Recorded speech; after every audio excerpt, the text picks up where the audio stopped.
ऋतापि तरुणातपं करुणया हरन्ति नृणाम् अभङ्गुरतनुत्विषां वलयिता शतैर्विद्युतां कलिन्दगिरिनन्दिनी तटसुरद्रुमालम्बिनी मदीयमतिचुम्बिनी भवतु कापि कादम्बिनी। इह रसगङ्गाधरस्य पाठप्रस्तावः इदानीं जायते। तत्र द्वितीयानने पाठः प्रवर्तते। तत्रापि अर्थालङ्काराणां निरूपणक्रमे रूपकालङ्कारस्य भेदान् व्याकुर्वते पण्डितराजजगन्नाथः। तत्र वयम् इदानीं मध्ये वर्तामहे। अद्यतनपाठस्य प्रथमा पङ्क्तिरस्ति, पद्यमस्ति। काव्यं सुधारसज्ञानां कामिनां कामिनी सुधा, धनं सुधा सलोभानां शान्तिसन्न्यासिनां सुधा। तो बात ये है कि जैसे आरोप्यमाण के बहुत्व में विषयस्य एकत्वे आरोप्यमाणस्य च बहुत्वे रूपकस्य मालात्वं भवति, तद्वयं मालारूपकं वदामः। तथैव आरोपविषयस्यापि बहुत्वे तद्मालारूपकं वक्तुं शक्यते वा? उसको हम क्या मालारूपक कह सकते हैं क्या? ऐसा प्रश्न हो सकता है किसी के भी मन में, है ना, कि जब उपमानों की बहुलता में, उपमानों के बहुत्व में आप रूपक को माला रूपक कह रहे हैं, तो उपमेय के बहुत्व में उसको माला रूपक क्यों न कहें? ऐसा प्रश्न हो सकता है, सहज है। ठीक है, तो उनके लिए उत्तर दे रहे हैं। पद्य का सामान्य अर्थ है कि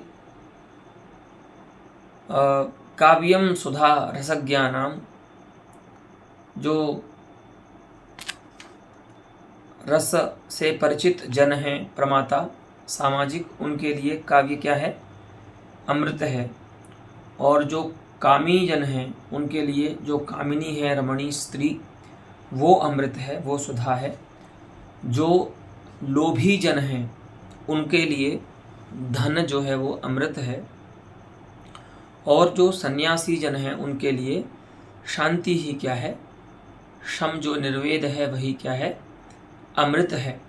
तो यहाँ पर देखिए आप, उपमेय जो वस्तु है वह अमृत रूप वस्तु एक ही है। उपमेय जो हैं वे अनेक हैं, उपमेय नहीं। उपमान जो है वो एक ही वस्तु है, अमृत सुधा। और आरोप विषय जो हैं, माने उपमेय जो हैं, वो तत्त स्थलों पे अनेक हैं। तो जैसे उपमानों की अनेकता में माला रूपक उसको कहते थे, क्या यहाँ पर, जहाँ पर उपमान तो एक ही है अमृत रूप, लेकिन काव्य, कामिनी, धन और शांति रूप जो चार उपमेय हैं, क्या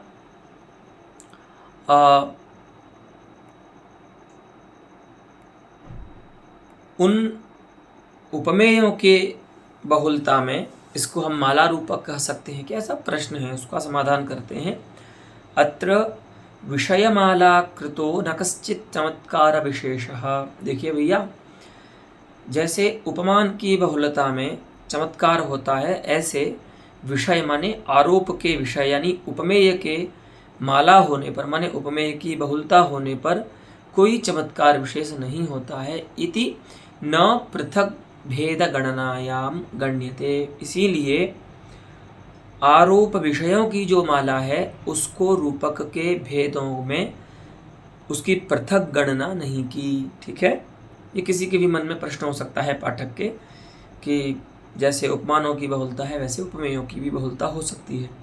तो उपमेयों की बहुलता होने पर कोई विशेष चमत्कार नहीं होता है। इसीलिए इस प्रकार की माला को, माने आरोप विषयों की माला को रूपक की भेद गणना में पृथक उसको नहीं गिना। ठीक है, आरोप्यमाण माला तो चमत्कार विशेषशालित्वात् गण्यते एव। और आरोप्यमाण जो माने उपमान की जो माला होती है, माने उपमान की जो बहुलता होती है, उसके रहने पर तो चमत्कार देखा जाता है। इसीलिए चमत्कार विशेष ही क्या है यहाँ पर? प्रयोजक है। मालात्व का या माला रूपकत्व का, ठीक है, कि इसीलिए चमत्कार विशेष होने के कारण आरोप्यमाण की माला को तो हम माला रूपक कहते हैं, लेकिन आरोप विषय की जो माला है उसको हम माला रूपक नहीं कहते, यही विशेष है। अस्तु, उसके बाद एक नया प्रश्न ये उठाते हैं, अथ शब्द से, जिज्ञासा जो वाचक अथ शब्द है प्रश्नार्थक, उससे कहते हैं अथ अर्थात ननु, कि कथम नाम श्लिष्ट परंपरिते कमलावास कासारः इत्यादौ एकस्य आरोपस्य आरोपांतरोपायत्वम। देखिए, याद कीजिए, श्लिष्ट परंपरित रूपक में क्या किया था, राजा पर सरोवर का आरोप किया था, और जो सरोवर में रहते हैं वो कौन हैं, तो कमल रहते हैं। तो जैसे कमल में कमलानाम आवासत्व रहता है, उसी प्रकार से राजा में कमल आवासत्व रहता है। तो कमलों के आवास का आरोप हमने लक्ष्मी के निवास पर किया था। तो लक्ष्मी के निवास पर जो आरोप था उसको हमने समर्थक आरोप कहा था, और राजा पर जो कासार का आरोप था उसको हमने समर्थ्य आरोप कहा था, यानी उपेय आरोप कहा था। तो इस प्रकार से दोनों आरोपों में कार्य कारण भाव होने के कारण और समर्थक जो आरोप है वह श्लेष मूलक होने के कारण इस रूपक को हमने श्लिष्ट परंपरित रूपक कहा था। ठीक है, इतना आपको बात स्मरण होनी चाहिए। अब यहाँ पर प्रश्न ये है कि ये जो पूर्व पक्षी हैं वो ये कह रहे हैं कि यहाँ पर एक आरोप जो है वह दूसरे आरोप का कारण होता है, ऐसा आपने कहा। एक आरोप दूसरे आरोप का उपाय होता है। तो हम यहाँ पर यही प्रश्न कर रहे हैं कि जो पहला समर्थक आरोप जो है वह राजा पर कासार के आरोप का उपाय कैसे बन सकता है, उसकी उपायता कैसे सिद्ध हो सकती है, उसमें युक्ति दे रहे हैं पूर्व पक्षी। यतः श्लेषेण कमलानाम आवासस्य कमलायाः वासस्य च अभेदमात्रमत्र प्रतीयते। चूँकि देखिए, आप जिसको समर्थक आरोप कह रहे हैं वहाँ पर कमलों के आवास का, कमला माने लक्ष्मी के वास पर केवल अभेद ज्ञात होता है, और अभेद मात्र को रूपक नहीं कहते हैं, शुद्ध अभेद को रूपक नहीं कहते हैं। तो अभेद मात्र प्रतीत होता है श्लेष मूलक जो कमलावास पद है वहाँ पर, आरोप प्रतीत नहीं होता। और आप तो क्या कहते हो कि आरोपस्य आरोपांतरोपायत्वं भवति, कि एक आरोप जो होता है वह दूसरे आरोप का उपाय बनता है। लेकिन यहाँ पर पहला जो जिसको आप आरोप कह रहे हैं वहाँ पर आरोप है ही नहीं, वहाँ पर तो अभेद मात्र प्रतीत हो रहा है लक्ष्मी के वास में कमलों के आवास का। वही कहते हैं कि यतः श्लेषेण कमलानाम आवासस्य कमलायाः वासस्य च अभेदमात्रमत्र प्रतीयते। क्या प्रतीत नहीं हो रहा, न एकत्र अन्यारोपः। एकत्र माने लक्ष्मी के वास में कमलों के आवास का आरोप जो है वो प्रतीत नहीं हो रहा है। और आप क्या कहते हैं परंपरित आरोप के लक्षण के समय, कि आरोप जो है वो दूसरे आरोप का निमित्त बनता है ना। यत्र कस्यचिद आरोपः परारोपण कारणम, जहाँ पर एक आरोप जो दूसरे आरोप का निमित्त बने। तो भैया यहाँ पर तो जिसको आप कारण बना रहे हैं वो आरोप ही नहीं है, वो तो अभेद मात्र है।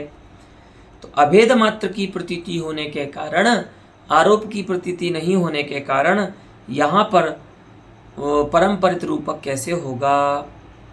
तो प्रश्न करेंगे उनसे पूर्व पक्षियों से कि आरोप की प्रतीति कहाँ होती है आपके अनुसार। जो आप ये कह रहे हैं कि यहाँ पर आरोप की प्रतीति नहीं हो रही है, यहाँ पर तो अभेद मात्र प्रतीत हो रहा है, तो वो कहते हैं कि तस्य अर्थात आरोपस्य स्वतंत्र विषय निर्देशापेक्षत्वात्, आरोपः स्वतंत्र विषय निर्देशम अपेक्षते। आरोप जो होता है वह अपने विषय माने जिस पर आरोप किया जा रहा है, करना इष्ट है, उस विषय का स्वतंत्र निर्देश की अपेक्षा करता है।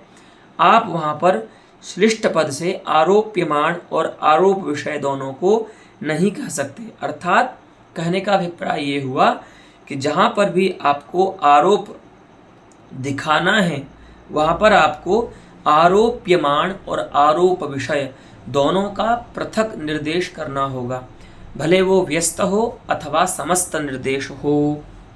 आप श्लिष्ट पद से अगर दोनों का आरोप की विवक्षा है आपकी तो नहीं हो सकता, क्योंकि वहाँ पर अभेद मात्र का ज्ञान होता है, आरोप का ज्ञान नहीं होता, क्योंकि आरोप का स्वरूप है कि वह विषय की स्वतंत्र निर्देश की अपेक्षा करता है। ठीक है, तो तस्य अर्थात आरोपस्य स्वतंत्र विषय निर्देशापेक्षत्वात्। तो इस प्रकार से यहाँ पर पूर्व पक्षी ने ये सिद्ध कर दिया कि कमलावासकासारः इत्यादि श्लिष्ट परंपरित रूपक स्थले भवता लक्षितं रूपकं न संघटते, यतो हि भवता उक्ते लक्षणे आरोपस्यैव आरोपान्तरूपायत्वम् उक्तमासीत्। अत्र तु यस्य आरोपान्तरूपायत्वम् उच्यते सः आरोप एव नास्ति, स तु अभेदः अस्ति। आरोपः कथं नास्ति, यतो हि तत्र विषयस्य स्वतंत्र निर्देशः नास्ति, अतः सः आरोपः एव नास्ति इति कृत्वा परंपरित रूपकस्य लक्षणम् एतद् रूपके न संघटते। इस प्रकार से इनका जो आक्षेप है वो एतावता कहा इन्होंने। उसके बाद कहते हैं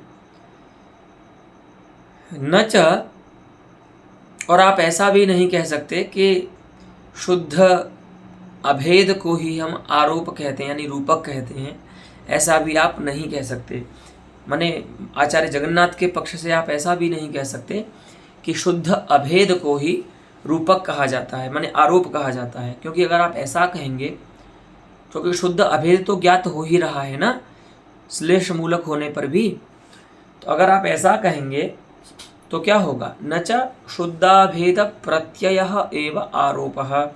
शुद्ध जो अभेद का ज्ञान है वही आरोप है। अगर आप ऐसा कहेंगे तो विषय निगरणात्मिकायाम अतिशयोक्तावपि तत्प्रसंगात, विषय का निगीर्ण स्वरूपा, विषय की निगीर्ण स्वरूपा जो अतिशयोक्ति होती है उसमें भी शुद्ध अभेद का ज्ञान तो होता ही है, प्रत्यय तो होता ही है। इसीलिए अगर आप शुद्ध अभेद को ही आरोप कहेंगे तो रूपक लक्षण की अतिव्याप्ति अतिशयोक्ति में भी होगी, क्योंकि अतिशयोक्ति में भी शुद्ध अभेद का प्रसंग तो होता ही है।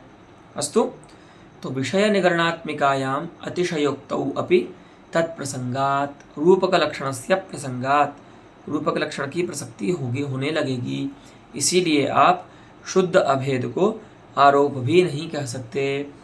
ऐसा एक क्षणिक समाधान के प्रति भी पूर्व पक्षी ने पुनः उसका खंडन कर दिया। तो कहते हैं न च शुद्ध अभेद प्रत्ययेन अत्र अर्थः। हाँ देखिए, यत् संबंधिनी, अच्छा शुद्ध अभेद का यहाँ पर क्या अभिप्राय है, तो अभिप्राय प्रकट कर रहे हैं आचार्य जगन्नाथ के पक्ष से। कहेंगे कि भैया हमारा शुद्ध अभेद से अभिप्राय ये है, एक न्याय है, उस न्याय को सुन लीजिए आप। यत् संबंधिनी यत् संबंध्य भेदः तस्मिन् तदभेदः इति कमलावासकासारः इत्यादौ राजनी कासारारोपः राजसंबंधिनि लक्ष्म्याश्रयत्वे कासार संबंधि सरोजाश्रयत्वाभेदारोपेण समर्थयितुं शक्यः। देखिए,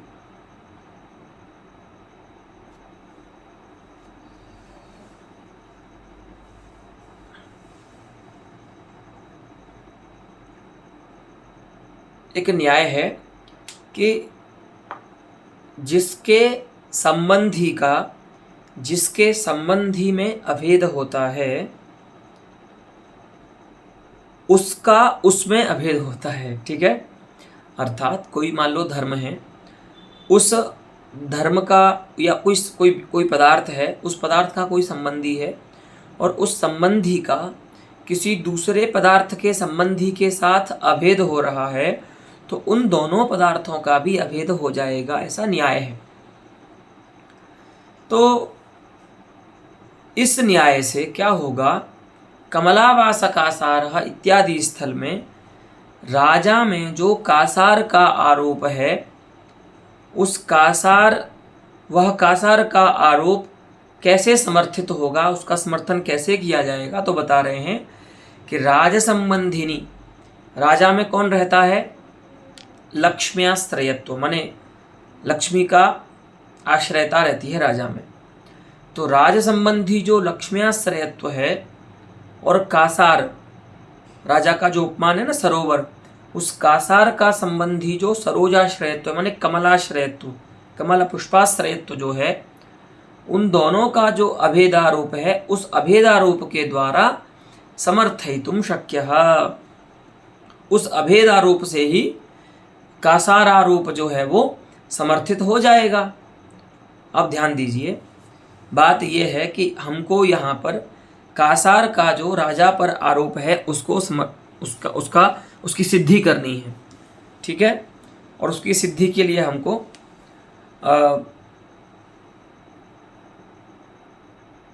दूसरा आरोप चाहिए। तो ये आचार्य जगन्नाथ के पक्ष से कह रहे हैं कि इस न्याय के बल से राजा का संबंधी जो लक्ष्मी का आश्रयत्व है, सरोवर का संबंधी जो कमलों का आश्रयत्व है, उन दोनों में अभेद है, और उन दोनों के अभेद से उनके संबंधी जो दोनों हैं, कासार और राजा, उन दोनों में भी अभेद हो जाएगा उस न्याय के अनुसार कि यत् संबंध्य भेदः माने राज संबंधिनी लक्ष्म्याश्रयत्वे कासार संबंधिनः कमलाश्रयत्वस्य अभेदः अस्ति, अतः राजनी कासाराभेदः सिद्ध्यति। इस न्याय के अनुसार हम क्या करेंगे, राजा पर जो कासार का आरोप है उसका समर्थन कर लेंगे। तो कहते हैं ये भी संभव नहीं है। क्यों संभव नहीं है, तो कहते हैं श्लेषेण तु पुनः लक्ष्म्याश्रयत्व सरोजाश्रयत्वयोः अभिन्नत्वेन प्रत्ययाद अभिन्न धर्म निबंधनो राजकासारयोः अपि अभेद प्रत्ययः स्यात्, न तु राजनि विषये कासार विषयकस्य आरोपस्य प्रकृतस्य सिद्धिः। कि अगर आप इस नियम को लगाएंगे तो वो नियम क्या कहता है, वो ये नहीं कहता है कि यत् संबंध्य भेदः तस्मिन् तदारोपः, ऐसा नहीं कहता है वो नियम क्या कहता है कि जिसके संबंधी में अभेद होता है उसका उसमें अभेद होता है, उसका उसमें आरोप होता है, सो बात नहीं है। तो आचार्य जगन्नाथ तो क्या सिद्ध करना चाह रहे हैं इस न्याय के अनुसार कि न्याय तो क्या है कि जिसके संबंधी में अभेद होता है उसका उसमें अभेद होता है, ये न्याय है। आचार्य जगन्नाथ इससे सिद्ध करना चाह रहे हैं कि जिसके संबंधी का जिसमें अभेद होता है उसमें उसका आरोप होता है, ऐसा सिद्ध करना चाह रहे हैं। तो तुरंत उसको समझ करके और पूर्व पक्षी कहेगा कि आपने जो बात अभी बोली है न्याय बता करके, उससे क्या होगा कि लक्ष्म्याश्रयत्व और सरोजाश्रयत्व रूप जो दो अभिन्न हैं, उन अभिन्नों के द्वारा उनके अभेद प्रत्यय से, उनके अभेद ज्ञान से, उन अभेद धर्म मूलक राजा और सरोवर का अभेद ज्ञान होगा, है ना। अभेद धर्मः निबंधनम अर्थात कारणम यस्य तादृशः अभेद प्रत्ययो भविष्यति कयोः कासार राज्ञोः राजा और सरोवर का अभेद ज्ञान होगा। आरोप वही कह रहे हैं, न तो राजनी विषये कासार विषयिकस्य आरोपस्य प्रकृतस्य सिद्धि न भवति। तो इस न्याय के अनुसार तो राजा में कासार का अभेद ही क्या सिद्ध होगा। प्रकृत जो आरोप है जिसको आप रूपक कहते हैं, उस आरोप की सिद्धि तो कासार विषयिक जो आरोप है राजा में, उसकी सिद्धि तो नहीं होगी। इसीलिए आप इस न्याय के बल पर भी हमारे प्रश्न का समाधान नहीं कर सकते। ठीक है, तो आगे कहते हैं कि इमौ अभिन्नौ इत्याद्याकारस्य शुद्धाभेद प्रत्ययस्य अप्रकृतत्वात् प्रागुक्त आरोपो मृग्यः। कि भैया यहाँ पर यह दोनों अभिन्न हैं। इत्याकारक जो शुद्ध अभेद प्रत्यय है, शुद्ध अभेद का ज्ञान है, वह अप्रकृत है, उसकी अपेक्षा नहीं है। उसको रूपक नहीं कहते हैं, रूपक कहते हैं आरोप को। इसीलिए प्रागुक्त माने रूपक के लक्षण में कहा गया जो आरोप है, वह आरोप ही आपको क्या करना चाहिए, यहाँ पर खोजना चाहिए। कासार वासकासार न एतद् कमलावासकासारः इत्यादि स्थले प्रागुक्त नाम रूपकस्य लक्षणत्वेन उक्तः आरोप एव मृग्यः न तु शुद्धः अभेदः। क्योंकि वह यहाँ पर वो प्रकृत नहीं है। प्रकृत माने रूपक के लक्षण के रूप में शुद्ध अभेद जो है वो इष्ट नहीं है, अपितु तो आरोप इष्ट है। ठीक है, और सच न श्लेष साध्य, और वह जो आरोप है वो श्लेष साध्य नहीं हो सकता। क्योंकि अब श्लेष साध्य क्यों नहीं हो सकता, उसमें भी पहले बता चुके हैं आपको। क्योंकि आरोप जो होता है वो विषय की अवश्य माने विषय का जो निर्देश है वो उसकी स्वतंत्र अपेक्षा करता है। श्लिष्ट पद के द्वारा यदि विषय और विषयी दोनों का निर्देश हो रहा है, ऐसी जगह पर आरोप का ज्ञान नहीं होता। ठीक है, उसका स्वरूप है आरोप का। इसीलिए बोल रहे हैं अंतिम में कि सच माने आरोपः न श्लेष साध्य, श्लेषेण साध्य नास्ति इति।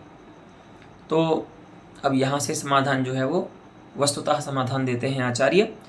सत्यम भवता एतावता उक्तम यदस्ति तत् सत्यमस्ति यत् कमलावासकासारः इत्यादि स्थले श्लिष्ट कमलावास इत्यादिना श्लिष्टपदेन उपादीयमानौ विषय विषयिणौ यद्यपि स्तः तथापि तादृशपदेन उपादीयमानस्य विषयस्य आरोपः वक्तुं न युज्यते इति आरोपस्य स्वरूपमस्ति। अतः आरोपः कथम अत्र सिद्ध्येत् येन राजनिकासारारोपस्य सिद्धिः अनेन स्यात् तदा एव अस्य रूपकस्य परम्परितत्वं वक्तुं युज्यते इति यत् पूर्वपक्षिणा उक्तं तत्सत्यम। इतनी बात हमको स्वीकार है। आपके प्रश्न में कोई हमारी विप्रतिपत्ति नहीं है, लेकिन आप उत्तर अब यहाँ से हम देते हैं, वो सुनिए। श्लेषेण शुद्धाभेद प्रतीतौ सत्याम, जब श्लेष के द्वारा शुद्ध अभेद की प्रतीति करा दी जाएगी, उसके बाद प्रकृतारोप समर्थनाय, प्रकृतारोप माने राजनिकासारारोपस्य समर्थनाय, तो राजा पर जो सरोवर का आरोप है वही यहाँ पर प्रकृत आरोप है। तस्य आरोपस्य समर्थनाय अंतरा अर्थात मध्य, तो कयोः अंतरा, तो श्लिष्ट मनिश्लेषेण शुद्धाभेदज्ञानस्य प्रकृत आरोपस्य च मध्ये, प्रकृत आरोप और शुद्धाभेद ज्ञान के बीच में एक और ज्ञान होता है जो मानस होता है। ठीक है, मन से उत्पन्न होता है। तो मानसस्य राजसंबंधिनी कासारा संबंध्य भेदारोपस्य कल्पनात्। राजसंबंधी अर्थात लक्ष्म्याश्रयत्वे, राजा का संबंधी जो लक्ष्म्याश्रयत्व है उसमें कासार संबंधी जो कमलाश्रयत्व है उसका अभेदारोप की कल्पना की जाती है। और वो कैसा होता है? अभेदारोप मानस होता है। ठीक है, तो जब मानस अभेदारोप की कल्पना कर ली जाती है तो फिर जो आप अनुपपत्ति बता रहे हैं वो अनुपपत्ति नहीं होगी। कल्पनात् न अनुपपत्ति ही। तो यहाँ पर मानस जो है वो अभेदारोप सिद्ध हो जाएगा और उस आरोप में प्रकृतारोपोपायता आ जाएगी। माने राजा में जो सरोवर का आरोप है उसकी उपायता मानस जो अभेदारोप है संबंधियों का उसमें आ जाएगी। इसीलिए यहाँ पर परंपरित रूपक यह सिद्ध हो जाएगा। अस्तु, इत्थं पारमार्थिकं समाधानं व्यधायि पंडितराजेन। अस्तु, अब इसी समाधान को लेकर के आगे प्रश्न करते हैं। ये तो समाधान हो गया। कथम तर्हि परंपरित रूपके सौजन्य चंद्रिका चंद्रो राजा इत्यादौ रूपकत्वम् अभेदारोपस्य सत्वेपि तस्य सादृश्य मूलकत्वाभावात् इति चेत न। अच्छा, अब ये मान करके प्रश्न कर रहे हैं कि आपने रूपक के लक्षण में आरोप को सादृश्य मूलक कहा था, है ना? तो अब आप कह रहे हैं कि सादृश्य मूलक होने की आवश्यकता नहीं है, केवल आरोप हो और उस आरोप का कारण कोई दूसरा आरोप हो जाए तो हम उसको क्या कह देंगे? परंपरित रूपक कह देंगे। ठीक है, तो सादृश्य की अपेक्षा नहीं है, अभेदारोप से ही दूसरे आरोप का रूपक होना सिद्ध हो जाएगा, है ना? तो आपने जो मूल लक्षण में सादृश्य मूलकत्व जो था आरोप का उसको जो बताया था वो तो यहाँ पर नहीं है, क्योंकि यहाँ पर तो आपका जो आरोप है उसका आरोप मूलकत्व सिद्ध हो रहा है ना भाई। जो समर्थ्य आरोप है उसके मूल में कौन है? समर्थक आरोप है। माने समर्थक आरोप से ही समर्थ्य आरोप की सिद्धि हो रही है। तो यह जो समर्थ आरोप है इसको हम क्या कहेंगे? आरोप मूलकः आरोपः, न तो सादृश्य मूलकः आरोपः। जबकि रूपक को कैसा होना चाहिए? सादृश्य मूलक आरोप वाला होना चाहिए। तो उसको लेकर के यहाँ पर रूपक के सामान्य लक्षण की ही अव्याप्ति की शंका जो है वो कर रहे हैं। ठीक है, तो कहते हैं कथम तर्हि परंपरित रूपके रूपकत्वम। देखो है ना, जब किसी विशेष में सामान्य लक्षण का प्रसार नहीं होता तो वहाँ पर हम सामान्य रूप से अव्याप्ति दोष कहते हैं। ठीक है,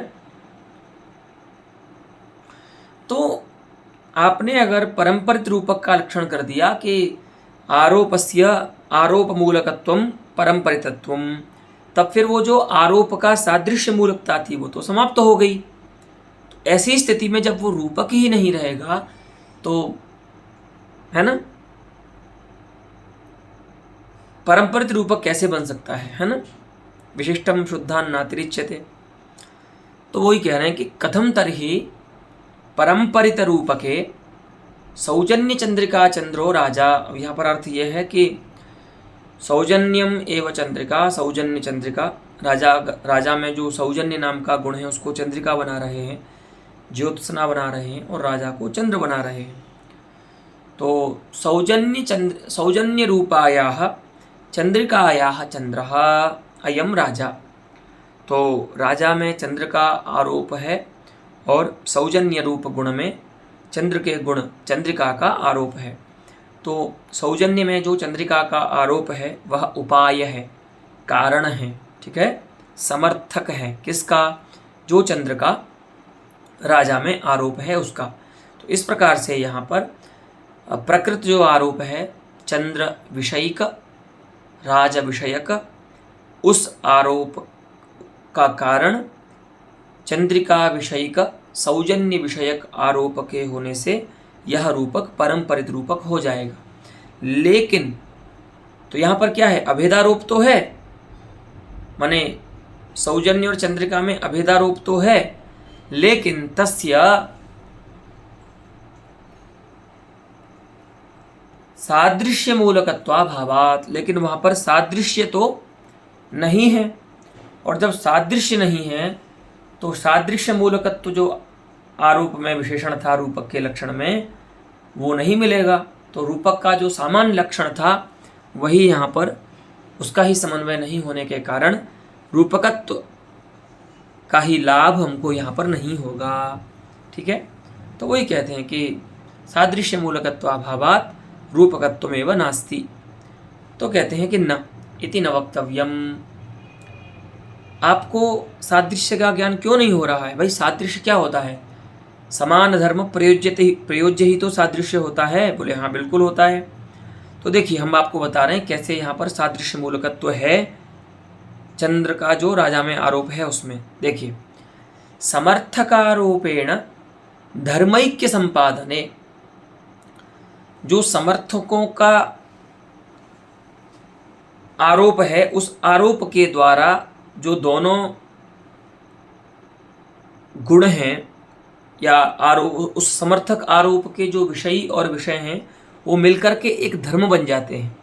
ठीक है, तो समर्थक आरोपेण धर्मैक्य संपादने, समर्थक आरोप के द्वारा एक धर्म बना दिया जाता है, समान धर्म बना दिया जाता है। ठीक है, और वह समान धर्म के द्वारा ही सादृश्य का वहाँ पर उत्पत्ति होती है और उस सादृश्य के कारण वहाँ पर समर्थनीय जो है आरोप जिनका है उनका रूपक हो जाता है।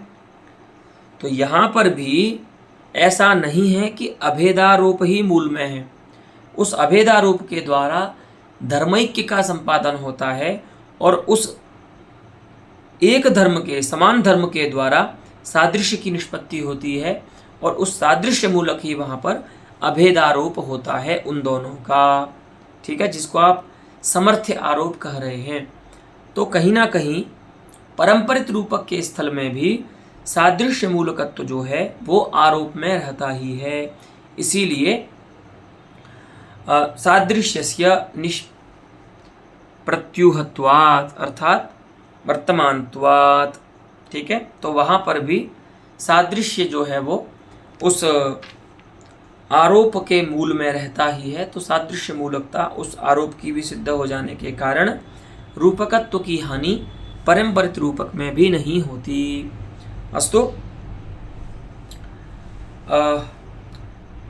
तो कहते हैं स्यादेतत् अस्तु अस्मिन्नेव स्थले काचित् अपरापि विमतिः अस्ति अस्माकं।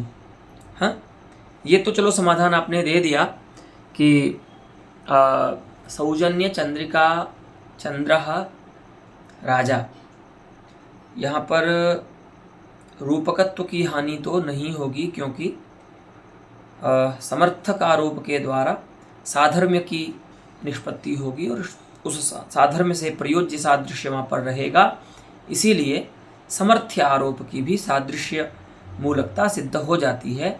तो स्यादेतत् अर्थात रूपकत्वम स्यात्। लेकिन दूसरा एक और प्रश्न हमें वहाँ पर उत्पन्न हो रहा है, वो सुन लीजिए।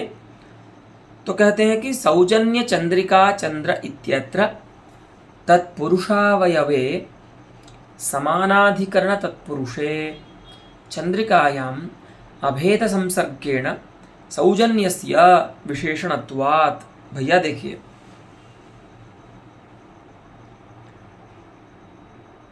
सौजन्य चंद्रिका चंद्रः इत्यस्मिन् पदे समासद्वयमस्ति, तदुभयं तत्पुरुष समासः। वो दोनों ही क्या हैं? तत्पुरुष समास हैं। आदौ सौजन्य चंद्रिकापदयोः कर्मधारयः सोपि तत्पुरुषभेद एव। पुनः तत्पदस्य सौजन्यचंद्रिकापदस्य चंद्रपदेन षष्ठी समासः सोपि तत्पुरुषः एव। तो इमौ द्वौ तत्पुरुषावयवौ स्तः अस्मिन् पदे। तत्र प्रथमः यः तत्पुरुषावयवः अस्ति कर्मधारय रूपः, तस्मिन् किं भवति? तो पहले आपने देखा विग्रह में दोनों में कर्मधारय होता है, बाद में षष्ठी तत्पुरुष समास करते हैं। तो पहला जो तत्पुरुष का अवयव कर्मधारय है, उसमें किस प्रकार से विशेष विशेषण भाव होगा, किस प्रकार से संसर्ग होगा, वो बता रहे हैं। तो क्या होता है, समानाधिकरण जो तत्पुरुष होता है, जिसको हम कर्मधारय भी कहते हैं, उसमें चंद्रिकायाम, चंद्रिका पदार्थ जो होगा वो विशेष्य पदार्थ होगा। उस विशेष्य पदार्थ में अभेद संसर्ग से विशेषण बनता है कौन? सौजन्य पदार्थ। ठीक है, वही कह रहे हैं कि चंद्रिकायाम अभेद संसर्गेण सौजन्यस्य विशेषणत्वात्। तो क्या कहेंगे? सौजन्याभिन्ना चंद्रिका, ऐसा शब्द बोध होगा, है ना। वही कह रहे हैं प्रतीयमानः चंद्रिकागतः सौजन्याभेदः। तो इस समास शक्ति के द्वारा, समास के सामर्थ्य के द्वारा तो चंद्रिका में सौजन्य का अभेद ज्ञात हो रहा है। अर्थात आपका जो उपमानोपमेय भाव है उस प्रकार से बोध नहीं हो रहा है। समास की शक्ति जो है वो क्या करा रही है?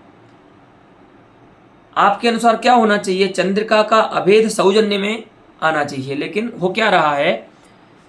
चंद्रिका में सौजन्य का अभेद आ रहा है। वही कह रहे हैं कि प्रतीयमानस् चंद्रिकागतः सौजन्याभेदः न राजनि चंद्रभेदात्मकं रूपकं समर्थयितुं प्रभवति। तो भैया जब चंद्रिका में सौजन्य का अभेद आएगा तो वह अभेद राजा में चंद्र का अभेद का समर्थन नहीं कर सकता, क्योंकि नियम ये है कि जिसके संबंधी का जिसमें अभेद होता है उसका उसमें अभेद होता है। यहाँ पर क्या हो रहा है?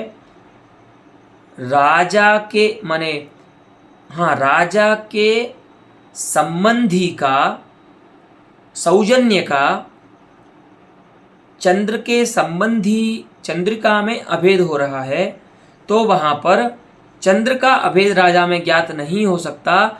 वहाँ पर तो राजा का अभेद चंद्र में ज्ञात होना चाहिए न्याय के अनुसार। यत् संबंधिनी यत् संबंध्य भेदः तस्मिन् तदभेदः इति न्यायेन चंद्रे राजाभेदः अत्र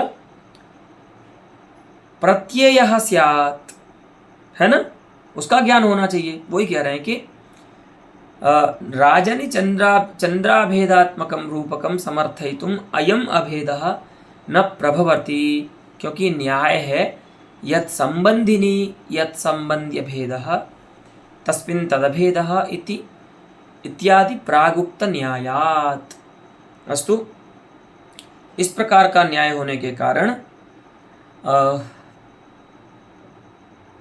राजा में चंद्र का अभेद ज्ञात न हो करके चंद्र में राजा का अभेद ज्ञात होना चाहिए, ऐसी विप्रतिपत्ति यहाँ पर सौजन्य चंद्रिका चंद्रो राजा इत्यादि स्थल में आती है। अस्तु, तदेतावता एव अलम पाठेन अस्याः विप्रतिपत्तेः समाधानम् आगामिनि पाठे वयं प्राप्स्यामः। अस्तु।